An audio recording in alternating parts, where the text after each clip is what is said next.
వరిసేలు అడిగినాయి నీరు దాపెరైతేడాని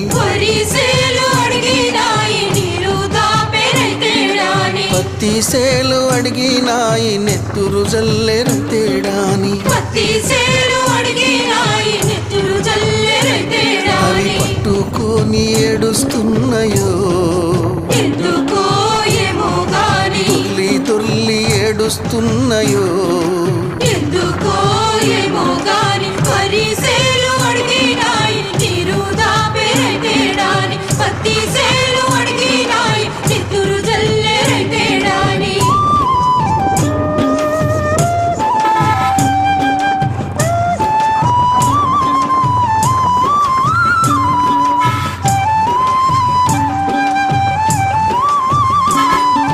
జొన్న సేలు అడిగినాయి వెన్ను పూస